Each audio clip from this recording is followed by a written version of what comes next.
Mexico থেকে বাইরে চলে যাচ্ছিলাম, তো হঠাৎ করে জানালাটা খুলে যখন বাইরে তাকিয়েছি, বাইরে অনেক জাহাজের মতো এরকম আরেকটা জাহাজ দেখা যাচ্ছে। তো এই জাহাজের উপরে কি আছে আমি যদি আপনাদের একটু দেখাই।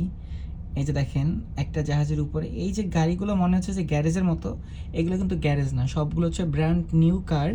এই কারগুলোকে এই জাহাজে করে এক জায়গা থেকে আরেক জায়গায় নিয়ে যাওয়া হয়, এগুলোকে রো রো শিপ বলে। তো এই যে জাহাজ যেটা দেখছেন, আমাদের জাহাজে যেমন আমরা কন্টেনার নিয়ে যাই, এই জাহাজে করে আর এরা এরকম গাড়ি নিয়ে যায়।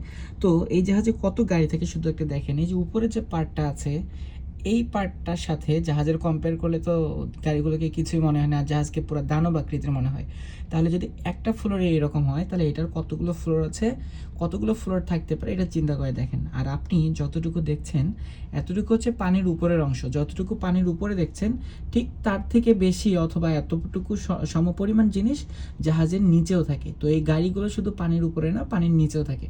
আর এই দিকে যে অংশটা দেখছেন, এই যে আমরা যেখান থেকে বের হয়ে যাচ্ছি, আমরা পোর্টে ছিলাম, আমাদের জাহাজ এখন চলছে, অলরেডি আমরা বের হয়েছি এখান থেকে। আমরা পরবর্তী আমার যেটা গন্তব্যস্থান, আমরা আমেরিকাতে যাচ্ছি, আমেরিকাতে গিয়ে আবার সেখান থেকে আমাদের যেটা নেক্সট ডেস্টিনেশন সেখানে যাব। এই যে কন্টেনারগুলো যে দেখছেন, এই কন্টেনারগুলো লোড আনলোড করাই আমাদের জাহাজে মেইন কাজ ছিল এই পোর্টে। তো আমরা অলরেডি যে কন্টেনার আনলোড করা দরকার আনলোড করে ফেলেছি, আর যেটা লোড করা দরকার সেটা অলরেডি লোড করে নিয়ে আমরা এখান থেকে চলে যাচ্ছি।